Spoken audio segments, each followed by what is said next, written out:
નમસ્કાર હરિયો વિદ્યાર્થી મિત્રો, આજના આ વિડિયો લેક્ચરમાં આપણે ધોરણ 10ના પાઠ નંબર 17 ભારતની આર્થિક સમસ્યાઓ અને પડકારો, ગરીબી તેમજ બેરોજગારી વિશે ચર્ચા કરવાના છીએ। આપણે જાણીએ છીએ કે ભારતની અંદર ઘણી બધી આર્થિક સમસ્યાઓ છે, જેની અંદર ગરીબી, બેરોજગારી, વસ્તી વધારો, પછી કાળું નાણું, ભ્રષ્ટાચાર, લાગવગ, આતંકવાદ, આ ઘણી બધી સમસ્યાઓ છે।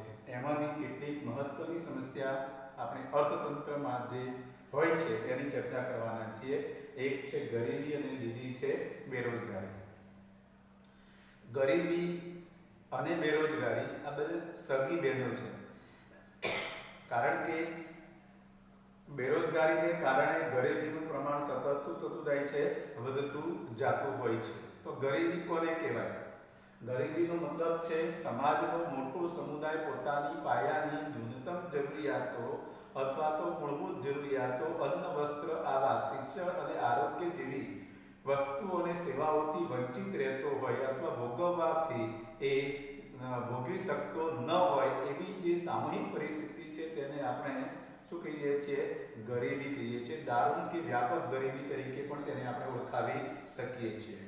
આ ગરીબી જે છે એ ગરીબી ગુણાત્મક ખ્યાલ છે, કારણ કે ગરીબીનું જે છે એ ગરીબીના પરિવર્તન થતું આવવાનું છે। ગરીબી કંઈ સ્થાયી રહેવાની નથી। આપણે ત્યાં આ જે ગરીબીની વ્યાખ્યા જોઈ છે એ ગરીબીના પ્રમાણમાં જો ગણતરી કરીએ તો ભારતમાં જે ગરીબીનું પ્રમાણ છે એ પ્રમાણ અસમાન રીતે ફેલાયેલું છે। આપણે ત્યાં જુદી જુદી 3 સંસ્થાઓ દ્વારા ગરીબીના આંકડાઓને જોવાના છીએ। આની અંદર આયોજન પંચની માહિતી જોવાના છે। આયોજન પંચ એટલે શું? તો કે આજનું નીતિ પંચ। આ નીતિ પંચે ગરીબી રેખાને નક્કી કરવા માટે વર્ષ 2011-12 ની અંદર એને માપદંડ નક્કી કર્યા છે અને એ બે માપદંડો પ્રમાણે એ લોકોને ગરીબી રેખામાં સામેલ કરેલા છે। સૌથી પહેલી વાત કરીએ તો કયા માપદંડો છે? તો કે વર્ષ 2011-12 ની અંદર ગ્રામીણ ક્ષેત્રમાં પ્રત્યેક વ્યક્તિએ માથાદીઠ કેટલા રૂપિયા ખર્ચ કરવો પડે? મહિને 812 રૂપિયા। એક કુટુંબમાં 5 સભ્યો એટલે આખા કુટુંબે કેટલા રૂપિયા ખર્ચ કરવો પડે? 4080 રૂપિયા। તો આ ગ્રામીણ વિસ્તારમાં કુટુંબની વાત કરવામાં આવે તો 4080 થી ઓછી આવક ધરાવતા હોય તેને, અને વ્યક્તિ દીઠ કહેવામાં આવે તો 812 થી ઓછી આવક ધરાવતા હોય તો એ ગ્રામીણ ક્ષેત્રની અંદર ગરીબી રેખામાં જીવે છે કહી શકાય। એવી રીતે શહેરી ક્ષેત્રની અંદર 1000 રૂપિયા, વ્યક્તિ દીઠ કેટલા રૂપિયા છે? 1000, અને કુટુંબ દીઠ કેટલા રૂપિયા છે? 5000। આ 5000 કરતા ઓછી આવક ધરાવતા હોય તો એ શહેરી ગરીબ છે। આમ ગ્રામીણ ગરીબ અને શહેરી ગરીબના આધારે આયોજન પંચે આપણા દેશની અંદર જે આંકડા આપ્યા છે તે 27 કરોડ લોકો ગરીબ છે, અને એ કુલ ગરીબોનું પ્રમાણ કેટલા ટકા કીધું છે? 21.9% આપણે જોઈ શકીએ છીએ। બીજી વાત કરીએ કે આપણે ત્યાં વિશ્વ બેંકે પણ ગરીબીના આંકડાને તપાસ્યા છે, અને એ તપાસ્યા છે તે મુજબ 2010 ની અંદર જે 11-12 ના ભાવોએ 2011-12 ના ભાવોએ દૈનિક આવક કેટલી નક્કી કરી છે? $1.90 આશરે નક્કી કરી છે। $1.90 એટલે આશરે આપણે કહીએ છીએ કે $2 એક વ્યક્તિને દૈનિક એટલે 30 ગુણ્યા એક મહિનાના 30 દિવસ, તો એક વ્યક્તિને $2 જોઈએ એક દિવસમાં, તો 30 ગુણ્યા 2 કરીએ તો કેટલા થયા? $60 થયા આશરે। આ $60 ની આવક એક વ્યક્તિને મળવી જોઈએ। કુટુંબ દીઠ 5 વ્યક્તિને ગણતરી કરીએ તો 60 ગુણ્યા શું થાય? 5। તો 60 ગુણ્યા 5 કરીએ તો આશરે $6.35 હોવા જોઈએ। $300 થી ઓછી આવક ધરાવતા હોય તો એ વિશ્વ બેંકના કહેવા પ્રમાણે તે કેવો કહેવાય છે? ગરીબ છે। પણ આપણે યાદ રાખવાનું છે $1.90 વ્યક્તિ જે છે એ વ્યક્તિ દીઠ હોવા જોઈએ દૈનિક તરીકે। જો એનાથી ઓછી આવક ધરાવે છે તો એ ગરીબ છે। 121 કરોડની વસ્તી 2010-11 માં આપણે જોઈ તો તો એની અંદર 45.6 કરોડ લોકો ગરીબ છે. જે કુલ ટકાવારી ગણીએ તો કેટલા ટકા છે? 32.7% છે. આ આંકડાઓ બરાબર યાદ રાખવાના છે. ત્રીજી વાત કરીએ યુએનડીપી, જે માનવ વિકાસ અહેવાલ દર વર્ષે રજૂ કરે છે. તો 2015 ની અંદર એમણે જ્યારે એ અહેવાલ રજૂ કર્યો હતો તે મુજબ 21.92% લોકો બેરોજગાર છે. ટકા પૂછે તો 21.92 અને કરોડ પૂછે તો 26.93 કરોડ. એટલે ઘણી વખત વિદ્યાર્થીઓ ટકા કે સંખ્યા નથી જોતા અને ગમે તેમ જવાબ લખી નાખે છે. અત્યારે જે આપણે વાત કરી હતી કે હમણાં જે પરીક્ષાઓ લેવાઈ છે એની અંદર ઘણી બધા વિદ્યાર્થીઓએ ભૂલ કરેલી છે. તો આ ધ્યાન રાખવાનું છે. 2015 ના રિપોર્ટ પ્રમાણે કેટલા ટકા છે? તો 21.92% અને કેટલા લોકો બેરોજગાર છે? તો 36.93 કરોડ લોકો બેરોજગાર છે. કયા અહેવાલ પ્રમાણે? 2015 ના. ગ્રામીણ ક્ષેત્રની અંદર આ વિભાજન કરેલું છે કે 25.7% લોકો ગામડાની અંદર બેરોજગાર ગરીબી છે અને એ ગરીબી કુલ કેટલા કરોડની વાત કરીએ તો 21.6 કરોડ ગરીબ ગામડામાં છે. શહેરોની અંદર 13.7% છે અને ગરીબી કેટલા કરોડ છે? તો 5.28 કરોડ લોકો ગરીબ છે. એનો અર્થ એ થયો કે યુએનડીપી જે છે એ યુએનડીપી નો આંકડો અને આયોજન પંચનો આંકડો આશરે સરખો આવે છે. અહીંયા જે તમે ગણી શકો છો કે યુએનડીપી એ જે 21.92% બેરોજગારી બતાવી, અહીંયા પણ 21.9% આવી, અહીંયા 26.93 કરોડ, તો અહીંયા 27 કરોડ આશરે આવે છે. જ્યારે આ વિશ્વ બેંકનો આંકડો તમે જોઈ શકો છો કે 45.6 કરોડ છે, 32.7% ગરીબી છે. એટલે વિશ્વ બેંકની જે માપદંડ છે ઘણો ઊંચો છે, જ્યારે આયોજન પંચ અને યુએનડીપી નો જે આંકડો છે લગભગ સમાન રીતે મળતો આવે છે એવું કહી શકાય છે. ભારતમાં સૌથી વધુ ગરીબી છત્તીસગઢ રાજ્યમાં 36.93% છે. સૌથી ઓછી ગરીબી ગોવા રાજ્યમાં 5.9% છે. 30% થી વધારે ગરીબી હોય તેવા છત્તીસગઢ, અસમ, ઉત્તર પ્રદેશ, મણિપુર, બિહાર, અરુણાચલ પ્રદેશ, ઝારખંડ અને ઓડિશા જેવા રાજ્યો છે. ત્યાં કેટલા ટકાથી? 30% થી વધારે ગરીબી છે. ગુજરાતમાં પણ સારી એવી ગરીબી છે, 16.63% લોકો ગરીબ છે. હવે ગ્રામીણ ક્ષેત્રના ગરીબો અને શહેરી ક્ષેત્રના ગરીબો કોને કહેવાય? તો કે ગ્રામીણ ક્ષેત્રની અંદર ગરીબો જમીન વિહોણા ખેત મજૂરો હોય કે જેની પાસે ખેતીની શું નથી? જમીન નથી. ગૃહ ઉદ્યોગો કે કુટીર ઉદ્યોગોની અંદર સંકળાયેલા જે કારીગરો હોય છે તે કારીગરો. ત્રીજું છે સીમાંત ખેડૂતો. સીમાંત ખેડૂતો એટલે કે બિલકુલ નાના જે કહેવાય છે એ નાના અને મધ્યમ કદના ખેડૂતો હોય જેમની પાસે ખેતીની જમીન ઓછી છે. ભિખારીઓ, વેઠિયા મજૂરો, વેઠ પ્રથામાં જે જોડાયેલા છે તે લોકો, જંગલ કે પહાડી વિસ્તારમાં રહેતા લોકો, જનજાતિઓ અને કામચલાઉ કારીગરો, આ બધાનો કયા ક્ષેત્રમાં સમાવેશ કરી શકાય છે? ગ્રામીણ ક્ષેત્રની ગરીબીમાં છે. જ્યારે શહેરી ક્ષેત્રની ગરીબી જે છે તેની અંદર કામચલાઉ મજૂર, રોજે રોજ તમે જોયું હશે કે કેટલાક આપણા શહેરોની અંદર અમુક જગ્યાએ મોટા પ્રમાણની અંદર સવારે વહેલા આવી જતા હોય છે કામની શોધમાં, તો એ કામચલાઉ મજૂર કહેવામાં આવે છે. બેરોજગાર દૈનિક શ્રમિક, રોજે રોજ એને કામનું મેળવવા પડતું હોય તેવા ઘર નોકર, રિક્ષા ચાલક, ચા નાસ્તાની કે પાન માવાની ગલ્લાની જે લારી હોય, હોટલ ઢાબા હોય, ગેરેજો હોય, આ બધાની અંદર કામ કરતા દૈનિક શ્રમિકો અને ભિક્ષુકો, આ બધાનો સમાવેશ કયા ગરીબોમાં થાય છે? શહેરી ક્ષેત્રના ગરીબોની અંદર સમાવેશ થાય છે. તો આટલી માહિતી તમારે આ પ્રશ્નની અંદર આપવાની છે. વિદ્યાર્થી મિત્રો, એ પ્રશ્નને જોયા પછી હવે ભારતની અંદર ગરીબીના કારણો કયા કયા છે તેની ચર્ચા કરવાના છે. ગરીબી માટે ઘણા બધા કારણો જવાબદાર છે અને એ કારણોમાં સૌથી પહેલી વાત કરીએ કે આપણે ત્યાં ખેતીની અંદર અહીંયા તમે જોયું કે સૌથી વધારે ગરીબી ક્યાં છે? ગામડામાં છે. 25.7% અથવા 21.6 કરોડ ગરીબી છે. એટલે સૌથી વધારે ગ્રામીણ ગરીબો છે. તો એ ગ્રામીણ ગરીબો કેમ છે એના કારણો તપાસીએ તો સૌથી પહેલી વાત કરીએ કે વરસાદની અનિયમિતતા અને અનિશ્ચિતતા છે. બીજું, સિંચાઈની અપૂરતી શું છે? સગવડ છે. અને એના કારણે ખેતીનું ઉત્પાદન ઓછું થાય છે. કારણ કે વર્ષમાં એક જ વખત પાક લેવાય, વરસાદ ઉપર જ પાક લેવાય. એટલે વરસાદ ક્યારેક વહેલો શરૂ થઈ જાય, મોડો શરૂ થઈ જાય, ક્યારેક વધારે પડે, ક્યારેક ઓછો પડે. આ બધી જ બાબતો પાકના ઉત્પાદન ઉપર અસર કરે છે. બીજી વાત કરીએ, ગ્રામીણ ક્ષેત્રની અંદર ચોમાસા સિવાયની ઋતુમાં વૈકલ્પિક રોજગારીનો શું જોવા મળે છે? અભાવ જોવા મળે છે.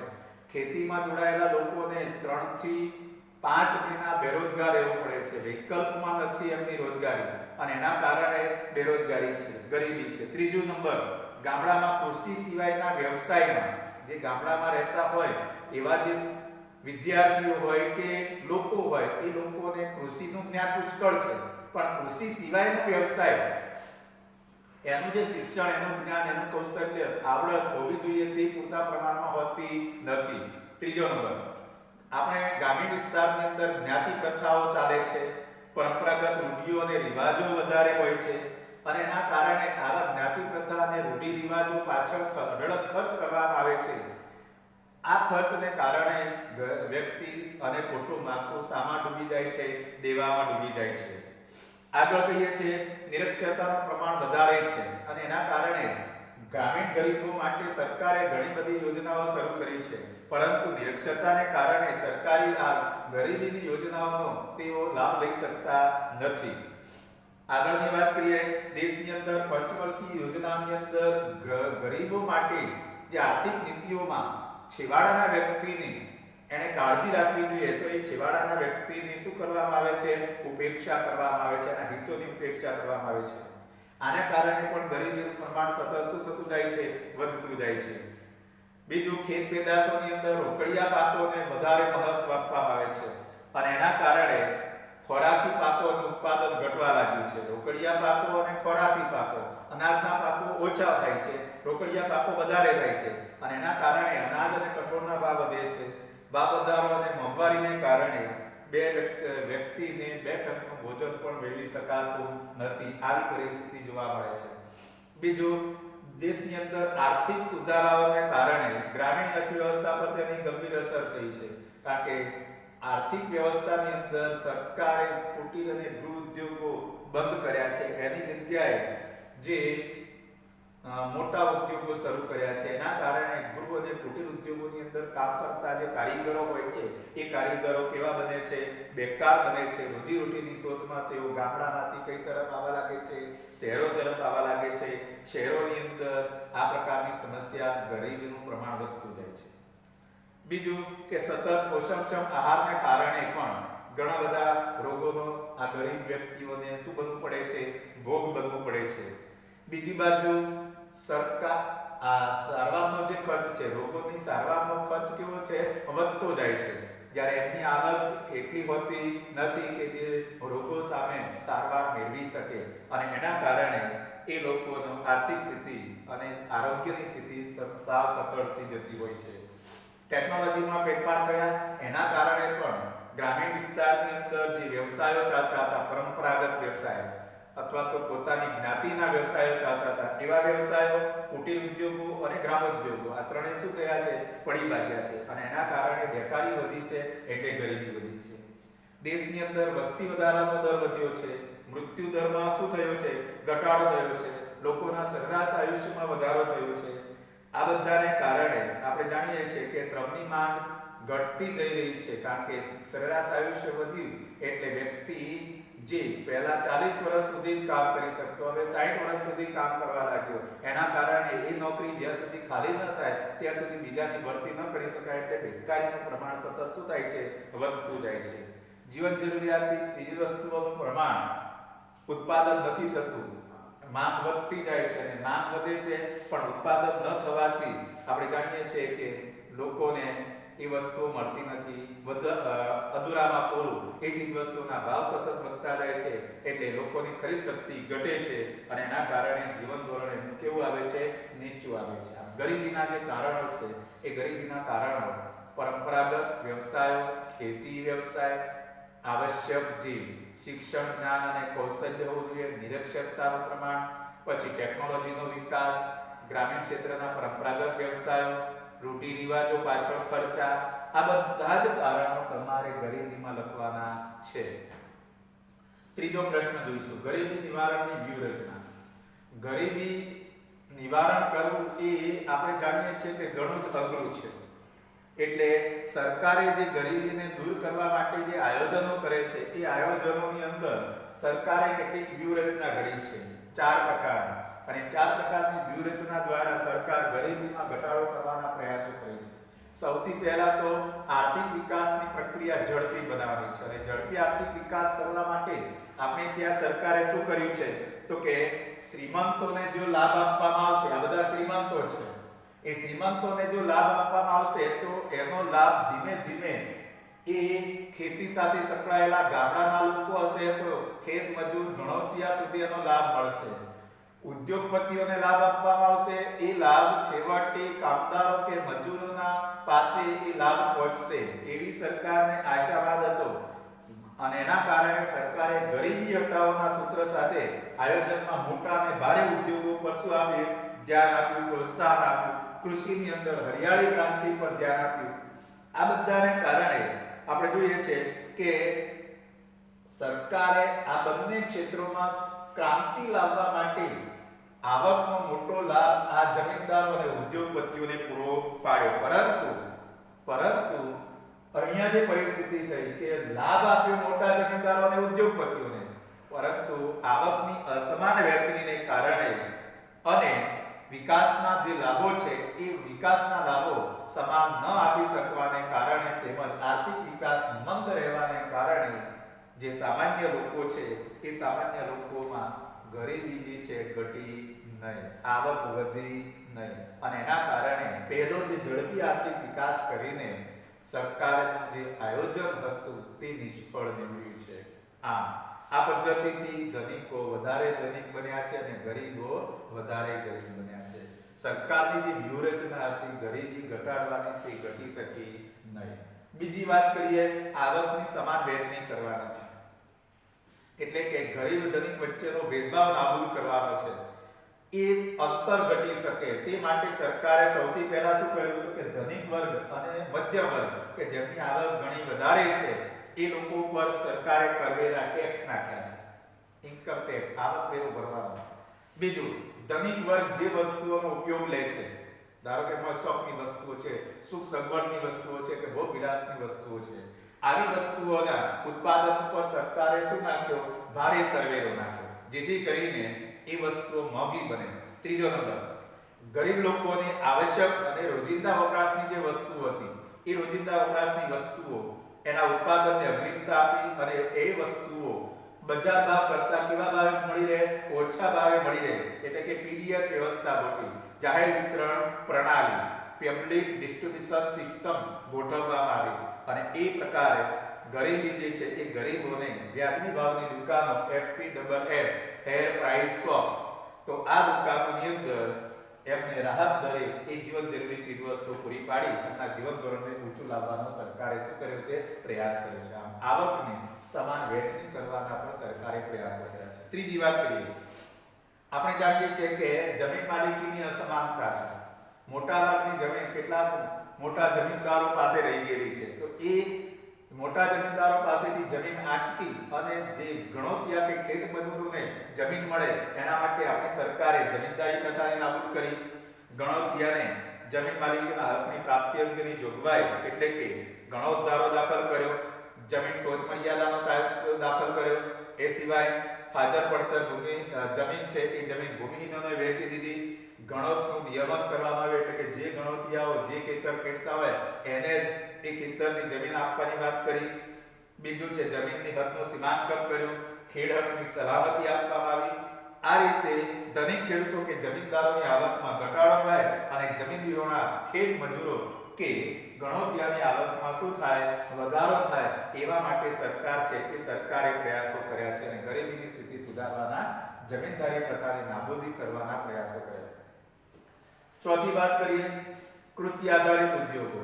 તો આપણે જાણીએ છીએ કે આપણા દેશની અંદર ઘણા બધા એવા ઉદ્યોગો છે કે જે કૃષિ આધારિત, કારણ કે ગામડામાં ગરીબી વધારે છે એટલે સરકારે શું કર્યું કે ગામડામાં રહેતા લોકોને રોજગારી મળશે તો તેમની આવક વધશે અને આવક વધશે તો ગરીબી આપોઆપ દૂર થશે. એટલે સરકારે ગ્રામીણ ક્ષેત્રની અંદર ઓછા મૂડીરોકાણ પર વધુ લોકોને રોજગારી મળે એવા વ્યવસાયો, એવા પ્રવૃત્તિઓ કરવા ઉપર ધ્યાન આપ્યું. ધારો કે ત્યાં ઉદ્યોગો, ગૃહ ઉદ્યોગો કહેવાય, ડેરી ઉદ્યોગ, પશુપાલન, મત્સ્ય ઉદ્યોગ, એ સિવાય વનીકરણ, નાની મોટી સિંચાઈ યોજનાઓ, ઉપરાંત ગૃહ ઉદ્યોગો, કુટીર ઉદ્યોગો, શ્રમ પ્રધાન ઉદ્યોગો, આ બધાને સરકારે શું આપ્યું? પ્રોત્સાહન આપ્યું. અને કેટલીક વસ્તુઓ તો એવી સરકારે નક્કી કરી, ધારો કે આપણે કહીએ છીએ ચા, તો એ ચા કોઈ નાના લઘુ એકમમાં તૈયાર થાય, મોટા ઉદ્યોગના સ્થાપના માટે, એવી એ પ્રકારે સરકાર જે છે એ સરકારે કાયદા ઘડીને અમુક ચીજ વસ્તુઓનું ઉત્પાદન એવા ગૃહ કુટીર ઉદ્યોગોમાં થાય તે પ્રકારે સરકારે કાયદાની જોગવાઈ કરી છે, અનામત રાખ્યું છે, અને એના કારણે આપણે જાણીએ છીએ કે ગરીબી ઘટી શકે તે પ્રયાસ કર્યો છે. એ સિવાય સરકારે ગ્રામીણ ક્ષેત્રમાં ગરીબી ઘટે તે માટે ગામડામાં જ શહેરો જેવી સુવિધા, જો શિક્ષણ, આરોગ્ય, વસવાટ, કુટુંબ નિયોજન, સંદેશાવ્યવહાર, રસ્તા, સિંચાઈ, કૌશલ્યનો વિકાસ, શિક્ષણની અંદર ટેકનિકલ અને વ્યવસાયિક શિક્ષણની જોગવાઈ કરવામાં આવી, યુવક યુવતીઓને ઉચ્ચ શિક્ષણ માટે સ્કોલરશિપ આપવામાં આવી, પ્રશ્ન બેંક આપવામાં આવી, આશ્રમ શાળાઓ શરૂ કરવામાં આવી, સહાય તાલીમ કેન્દ્રો શરૂ કરવામાં આવ્યા, મહિલા સશક્તિકરણના કાર્યક્રમો શરૂ કરવામાં આવ્યા. આ બધા જ કાર્યક્રમો આપણને બતાવે છે કે ગરીબીની નિવારણ માટે સરકારે ઘડેલી આ વ્યૂહરચના છે, અને એ વ્યૂહરચના એટલે કે સરકારી ઉપાયો કહી શકાય છે. એ પ્રયાસો તમારે એમાં લખવાના છે. કેટલા પ્રકારના? 4 જ છે. આ અન્ય ઉપાયો એ ગ્રામીણ ક્ષેત્રની અંદર જ આવી જાય છે. તો ચાલો આપણે આ 3 પ્રશ્નોની આપણે ચર્ચા કરી, વધારે આવતા એપિસોડમાં જોઈશું. હરિઓમ, આવજો.